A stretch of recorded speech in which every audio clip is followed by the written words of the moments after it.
Friends, welcome back to my channel. मैं निधि झा स्वागत करती हूँ आपका अपने चैनल हिस्ट्री हब में। तो जैसा कि हम लोग मॉडर्न इंडिया पढ़ रहे थे, भारत में यूरोपीय कंपनी का आगमन, और हम लोगों ने जैसा देखा था कि 1505 ईस्वी में यूरोपीय एक नियम बनाते हैं जिसके द्वारा 3 वर्ष के लिए वो गवर्नर नियुक्त करते थे। तो हम लोगों ने अल्मीडा और अल्बुकर्क नामक पुर्तगाली गवर्नर को पढ़ लिए थे। नेक्स्ट हमारा पुर्तगाली गवर्नर जो था वो था नोनोद कुन्हा।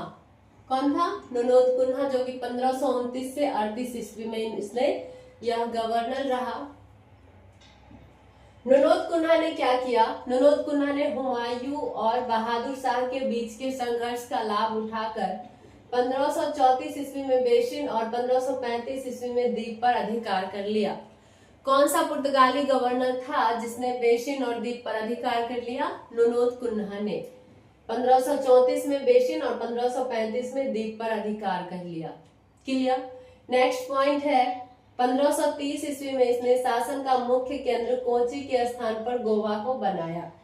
क्या किया? नोनोद कुन्हा ने पुर्तगाली का जो शासन का मुख्य केंद्र था वो गोवा था, कोची था, लेकिन नोनोद कुन्हा ने कोची को हटाकर गोवा को शासन का मुख्य केंद्र बना दिया। पुर्तगालियों के व्यापार का मुख्य केंद्र किसने बनाया? नोनोद कुन्हा ने। बस इतना ही इंपॉर्टेंट है कि इन्होंने 1534 में बेशिन और 1535 में द्वीप पर अधिकार कर लिया और 1530 में कोची के स्थान पर गोवा को शासन का मुख्य केंद्र बना दिया। नेक्स्ट हमारा पॉइंट है 1538 ईस्वी में गार्सिया द नरहोन्ना पुर्तगाली गवर्नर बनकर भारत आया। गार्सिया द नरहोन्ना पुर्तगाली गवर्नर बनकर भारत आया और इसने दमन, सालसेट, चौल, बम्बई, सेंट थॉमस और मद्रास, हुगली पर अपने केंद्र स्थापित किए। किसने? गार्सिया द नरहोन्ना ने। 1559 ईस्वी में पुर्तगालियों ने दमन पर भी अधिकार कर लिया। ठीक है। 1559 में पुर्तगालियों ने दमन पर भी अधिकार कर लिया। द्वीप पर अधिकार कर लिया था, दमन पर अधिकार कर लिया, बेशिन पर अधिकार कर लिया, गोवा को मुख्य केंद्र बना दिया, दमन, सालसेट, चौल, सेंट, बम्बई, मद्रास, हुगली सब पर अधिकार कर लिया। तो अभी तक हम लोगों ने पढ़ा कि पुर्तगालियों का कैसे उत्थान हुआ। अब हम लोग बेसिकली जो पढ़ेंगे वो पुर्तगालियों के पतन के बारे में पढ़ेंगे कि जैसे जैसे दूसरे यूरोपियन आते गए, डच आते गए, अंग्रेज आते गए, फ्रांसीसी आते गए, वैसे वैसे पुर्तगालियों का बोलबाला जो था वो खत्म होते गया। फिर इन्होंने मुगल सत्ता को नजरअंदाज करने की कोशिश की। तो उस टाइम भारत में जो था वो मुगल सत्ता सर्वोपरि थे, केंद्र में था।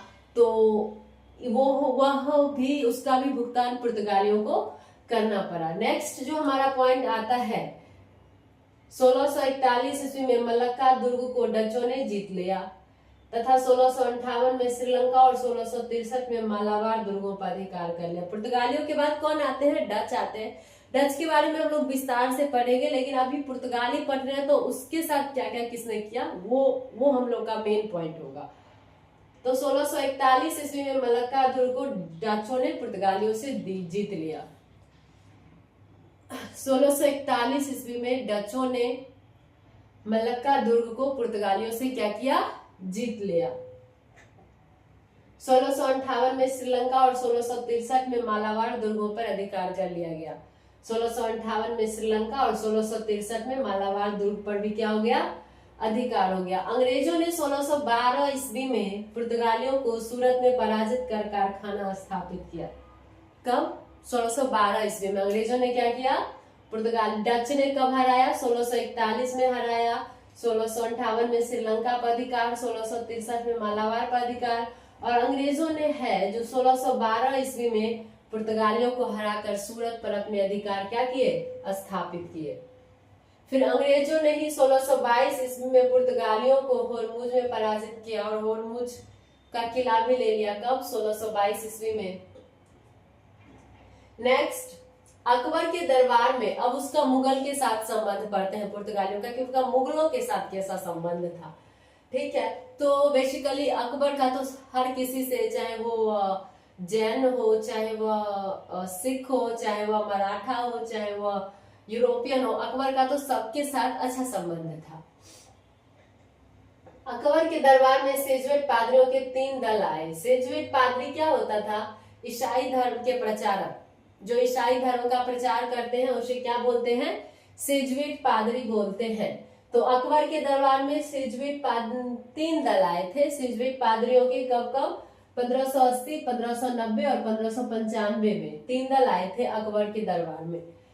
अकबर के बाद मुगल शासक कौन होते हैं? जहांगीर। और जहांगीर के समय से पुर्तगालियों का जो पहला टकराव हुआ मुगलों के साथ वह जहांगीर के काल में हुआ।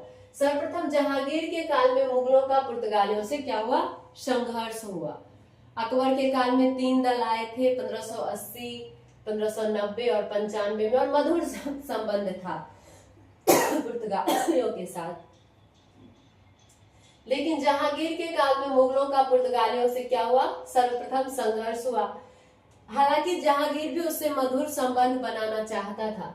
जहांगीर ने 1607 और 1610 में जो था वो अपने 2 मिशन जो थे वो गोवा भेजे, लेकिन पुर्तगाली ही थे जो मुगल सत्ता को नजरअंदाज कर रहे थे। ऐसा उन्हें नहीं करना चाहिए था, क्योंकि उस समय मुगल सत्ता केंद्र में थी, बहुत ही ज्यादा शक्तिशाली थी।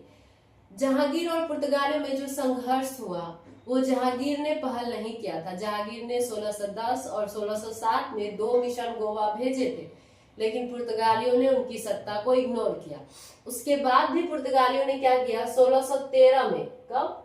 1613 में 4 शाही जहाजों को पकड़कर लूट लिया। मुगल के जो जहाज थे 4, 1613 में उसको लूट लिया। तब जहांगीर ने सूरत का जो उसका मुगल गवर्नर था मुकर्रब खान, नाम याद रखना है, कि फिर जहांगीर ने क्या किया? सूरत के मुगल गवर्नर मुकर्रब खान को पुर्तगालियों को दंडित करने के लिए कहा। तो जहांगीर ने कब दंडित करने के लिए कहा? जब 1613 ईस्वी में पुर्तगालियों ने 4 शाही जहाजों को लूट लिया। तब जो है जहांगीर ने अपने सूरत, जगह याद रखना है, सूरत के गवर्नर मुकर्रब खान को कहा कि अब पुर्तगालियों को दंडित किया जाए। फिर मुकर्रब खान ने अंग्रेजी नौसेना के कप्तान डॉल्टन की सहायता से पुर्तगालियों को जल युद्ध में, सामुद्रिक युद्ध में क्या किया? पराजित किया। मुकर्रब खान ने अंग्रेजी नौसेना के कप्तान डॉल्टन की सहायता से पुर्तगालियों को सामुद्रिक युद्ध में हराया। और जहांगीर यहीं पे नहीं रुका। जहांगीर ने आगरा और लाहौर में स्थित पुर्तगालियों के गिरजाघर को बंद करवा दिया। हालांकि जब सेजुवेट पादरियों ने जहांगीर से आग्रह किया तो जहांगीर ने फिर से समझौता करके इसे खुलवा दिया। तो जहांगीर ने किन जो 2 जगह के गिरजाघर को बंद करवा दिया था? आगरा और लाहौर। नेक्स्ट पॉइंट हमारा है, शाहजहां के काल में 1632 ईस्वी में बंगाल स्थित पुर्तगालियों के साथ संघर्ष हुआ और बंगाल के चटगांव और हुगली में पुर्तगाली की कोठी थी। हम लोगों ने देखा कि कैसे जहांगीर के काल में पुर्तगालियों का वो जो है, पुर्तगालियों ने जहांगीर के काल समय में भी दिक्कत किया था, और शाहजहां के काल में भी 1632 ईस्वी में बंगाल में जो है पुर्तगालियों के साथ संघर्ष हुआ। बंगाल में चटगांव और हुगली में पुर्तगालियों के 2 कोठी थे। पुर्तगाली आराम से व्यापार करते थे और इससे मुगल सम्राट को भी लाभ होता था, तो मुगल सम्राट भी उसे कुछ नहीं बोलते थे। लेकिन धीरे धीरे पुर्तगालियों ने क्या किया कि वहां पे डाकुओं के साथ मिलकर उत्पात मचाना शुरू कर दिया, लोगों को जबरदस्ती सिख बनाना शुरू कर दिया। तो इन सब वजह से शाहजहां ने बंगाल के मुगल गवर्नर कासिम खान को पुर्तगालियों को दंडित करने का आदेश दिया और बड़ी संख्या में पुर्तगाली जो थे वो मारे गए। और इसी बीच में उसने क्या किया था पुर्तगालियों ने कि मुमताज महल की भी जो जहाज थी उसको भी लूटा था। प्लस में शाहजहां ने जब जहांगीर के समय में सम्राट बनने के लिए उत्तराधिकारी युद्ध किया था तो उस समय भी पुर्तगालियों से सहायता मांगा था, तो पुर्तगालियों ने सहायता नहीं की थी। जब शाहजहां राजा बना तो पुर्तगालियों ने उसे कोई भेंट या नजराना नहीं दिया। इस सब बातों का भी गुस्सा था। लेकिन जब इसने डाकुओं के साथ मिलकर वहां पे उत्पात मचाना शुरू किया और लोगों को जबरदस्ती ईसाई बनाने लगे, तो शाहजहां ने बंगाल के मुगल गवर्नर कासिम खान को बोला कि पुर्तगालियों को दंडित किया जाए, और तब जो है पुर्तगाली दंडित हुए और बड़ी संख्या में मारे गए। सेम कांड पुर्तगालियों ने क्या किया? औरंगजेब के समय में किया। औरंगजेब के समय पुर्तगाली जो थे वो अराकानी समुद्री डाकुओं के साथ मिलकर अशांति फैलाए तो बंगाल के गवर्नर शाइस्ता खान ने सोनदीप जो डाकुओं का प्रमुख केंद्र था पर क्या कर लिया, अधिकार कर लिया। जहांगीर के समय में पुर्तगालियों के उत्पाद को किसने दबाया, मुकर्रब खान ने। शाहजहां के समय में किसने दबाया, कासिम खान ने। और औरंगजेब के समय किसने खत्म किया पुर्तगालियों को, शाइस्ता खान ने। लेकिन जहांगीर के समय जो है वो सूरत में हुआ था। नेक्स्ट पॉइंट हमारा है 1739 ईस्वी में मराठों ने पुर्तगालियों से सालसेट व बेसिन छीन लिए। किसने, मराठों ने। मराठों ने क्या किया, बहुत ही इंपॉर्टेंट है ये। 1739 ईस्वी में पुर्तगालियों से सालसेट और बेसिन को छीन लिया। उसके बाद 1661 ईस्वी में क्या हुआ कि ब्रिटिश सम्राट चार्ल्स द्वितीय जो थे वो पुर्तगाली राजकुमारी कैथरीन से क्या किया, विवाह किया। किसने, ब्रिटिश सम्राट चार्ल्स द्वितीय ने पुर्तगाली राजकुमारी कैथरीन से विवाह किया। तो पुर्तगालियों ने क्या किया, मुंबई द्वीप को दहेज में दे दिया। किसको, ब्रिटिश सम्राट चार्ल्स द्वितीय को। जब ब्रिटिश सम्राट चार्ल्स द्वितीय ने 1661 ईस्वी में पुर्तगाली राजकुमारी से विवाह किया तो उसे मुंबई द्वीप दहेज में दे दिया गया पुर्तगालियों की तरफ से। पुर्तगालियों ने हिंद महासागर में होने वाले व्यापार को नियंत्रित करने और उस पर कर लगाने के प्रयास के तहत कार्टेज पद्धति को आरंभ किया। क्या किया, जैसा कि हम लोग जानते हैं कि पुर्तगाली जो थे वो पुर्तगालियों के काल में कुछ समय के लिए हिंद महासागर जो था वो पुर्तगाली महासागर बन गया था। तो हिंद महासागर में होने वाले व्यापार को नियंत्रित करने के लिए पुर्तगाल ने क्या किया, कार्टर पद्धति को आरंभ किया। और यह पद्धति इतना मजबूत था कि सम्राट अकबर को भी पुर्तगालियों से आदेश लेकर इस महासागर के थ्रू व्यापार करना पड़ता था। कार्टज का तात्पर्य परमिट से था और परमिट सभी को लेना क्या था, अनिवार्य था, इंक्लूडिंग सम्राट अकबर। कार्टज का तात्पर्य क्या था, परमिट था और परमिट सभी को लेना अनिवार्य था।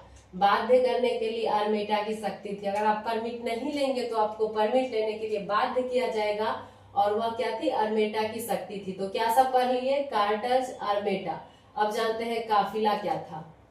व्यापार पर नियंत्रित करने के लिए काफिला व्यवस्था थी जिसके तहत स्थानीय व्यापारी जहाजों का छोटा सा काफिला होता था और जिसकी रक्षा के लिए पुर्तगाली बेड़ा शाह चलते थे। और यह बेड़ा यह देखते थे कि समुद्र में यह इन जहाजों की सुरक्षा को देखते थे और प्लस में यह भी देखते थे कि यह जहाज जो है वो पुर्तगाली नियमों से बाहर जाकर कोई व्यापारिक कदम ना उठाए। तो कार्टज समझ गए, इसका अर्थ परमिट होता था जो कि सभी को लेना अनिवार्य था और बाध्य का अर्थ होता था, बाध्य करने के लिए आर्मेटा की शक्ति थी। और जो है काफिला व्यवस्था समझ गए और इसी को क्या कहते थे, कार्टज, आर्मेडा काफिला व्यवस्था कहते थे।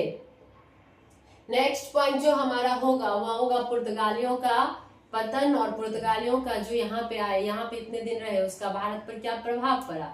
नेक्स्ट पॉइंट हमारा वो होगा, कल तो डेफिनेटली पुर्तगाली खत्म हो जाएंगे, maybe I would try कि डच भी खत्म हो जाए। Thank you so much for watching, like share subscribe, thank you so much.